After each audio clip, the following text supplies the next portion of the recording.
জিহাদিদের encounter করে করে মারা হবে। জিহাদি মুক্ত বাংলা করব, উল্টো দিকে ঝুলাবো, সোজা করার কাজ করব। তো কথা এরা বলে কি করে, প্রকাশ্যে বলছে গুলি করে করে মারবো, ভায়োলেন্স ক্রিয়েট করছে, দাঙ্গায় উস্কানি দিচ্ছে। মুখ্যমন্ত্রী কিছুই করতে পারছে না, কারণ মুখ্যমন্ত্রীও আরএসএসেরই ক্যাম্পে আছেন এবং এই তৃণমূলটা আরএসএসের বাইরে না। এটা পরিষ্কার, দিনের আলোর মতো পরিষ্কার যে আমাদের ভোট দাও, আমরা মুসলমানদের গুলি গুলি করে মারবো। তো এতে পশ্চিমবাংলার হিন্দুরা কতটা খুশি হবে দেখে নেবেন। পলিটিক্যাল এনকাউন্টার এদের হয়ে যাবে, মানে এদের মানুষ পলিটিক্যালি এনকাউন্টার করে দেবে, কাউন্টার করে দেবে। এদেরকে ইলেকশনের বাজারে খুঁজে পাবেন না। এরা এই পশ্চিমবাংলার গরিব মানুষকে এই এনকাউন্টার করে কি বলে, বাংলায় আগুন লাগাবে। ওদের যে সভাপতি সে তো বলছে পুরো বাংলা আগুন জ্বালিয়ে দেবো। তো আগুন জ্বালানো ছাড়া এরা কিছু শেখেনি।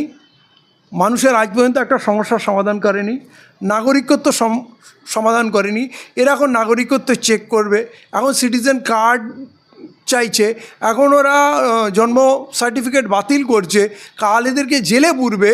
এখনও যদি মানুষ এদের চিনতে না পারে, ভুল করবে, তবে আমার মনে হয় এইবারে 26-এ মানুষ এদের জবাব দিয়ে দেবে।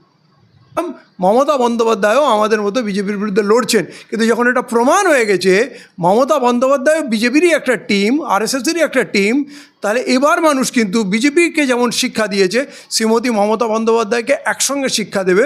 মমতা বন্দ্যোপাধ্যায় ধোয়া তুলসী পাতা না।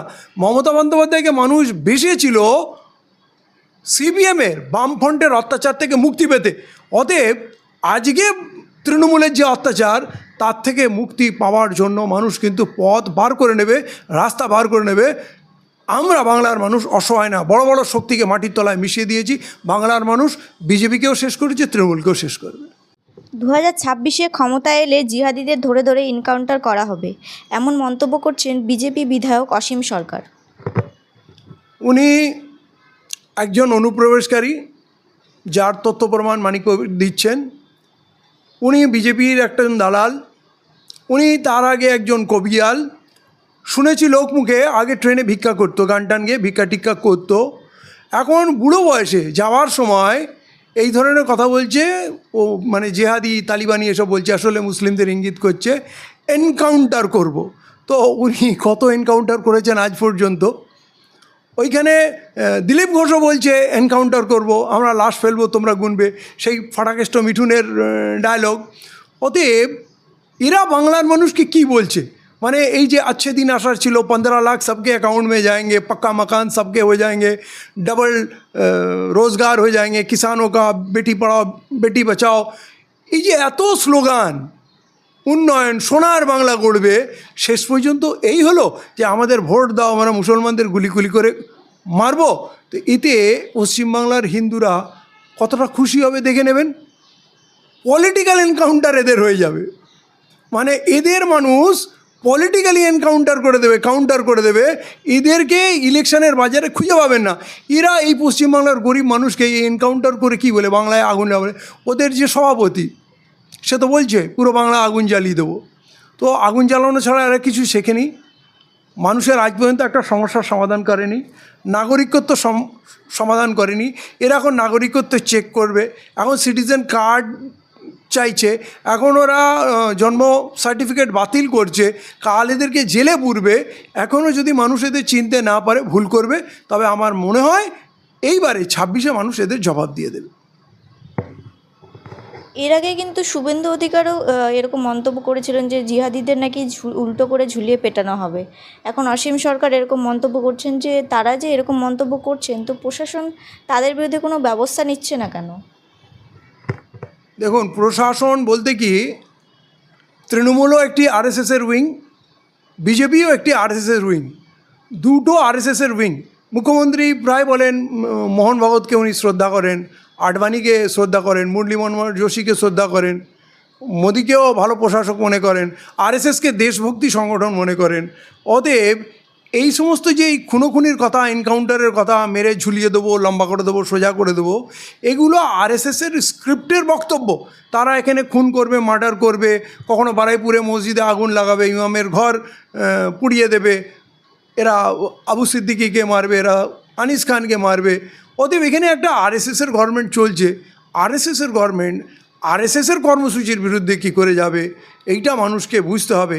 এত কথা এরা বলে কি করে, প্রকাশ্যে বলছে গুলি করে করে মারবো, ভায়োলেন্স ক্রিয়েট করছে, দাঙ্গায় উস্কানি দিচ্ছে, মুখ্যমন্ত্রী কিছুই করতে পারছে না, কারণ মুখ্যমন্ত্রীও আরএসএসেরই ক্যাম্পে আছেন এবং এই তৃণমূলটা আরএসএসের বাইরে না।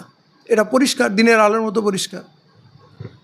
তো 26-এর নির্বাচন কি শুধু ধর্মকেন্দ্রিক হয়ে যাচ্ছে? কারণ বিজেপি বলছে যে জিহাদিদের বা একটা মুসলিম সম্প্রদায়কে সে মূলত তারা টার্গেট করছে। তৃণমূল সেরকমভাবে মুসলিম সম্প্রদায় বা হিন্দু সম্প্রদায়কে টার্গেট না করলেও তারা মুসলিম ভোটটাকে প্রাধান্য দিচ্ছে। তো 26-এর নির্বাচন কি সেই ধর্মকেন্দ্রিকই হয়ে যাচ্ছে? কারণ রাজ্য সরকার যে তৃণমূল কংগ্রেস কি করতে পারেনি, কি করা উচিত ছিল, সেসব নিয়ে কিন্তু বিরোধী দল কোনোরকম কোনো কথা বলছে না, তারা শুধু ধর্মটাকেই টেনে আনছে। 26-এর নির্বাচন ধর্মের উপরে হবে না। এরা সাম্প্রদায়িক রসায়ন দিয়ে বাংলার মানুষকে ভাগ করতে চাচ্ছে, কিন্তু বাংলার মানুষ লড়বে জীবন জীবিকার লড়াই নিয়ে, আত্মমর্যাদার লড়াই নিয়ে, নারী সুরক্ষা নিয়ে, এই পুলিশি অত্যাচারের বিরুদ্ধে, এই দুর্নীতির বিরুদ্ধে, এই শোষণের বিরুদ্ধে।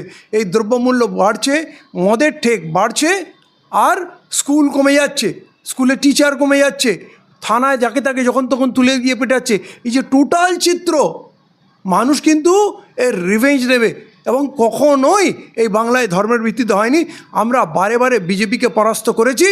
আমরা ভেবেছিলাম মমতা বন্দ্যোপাধ্যায়ও আমাদের মতো বিজেপির বিরুদ্ধে লড়ছেন, কিন্তু যখন এটা প্রমাণ হয়ে গেছে মমতা বন্দ্যোপাধ্যায় বিজেপিরই একটা টিম, আরএসএসেরই একটা টিম, তাহলে এবার মানুষ কিন্তু বিজেপিকে যেমন শিক্ষা দিয়েছে, শ্রীমতী মমতা বন্দ্যোপাধ্যায়কে একসঙ্গে শিক্ষা দেবে। মমতা বন্দ্যোপাধ্যায় ধোয়া তুলসী পাতা না।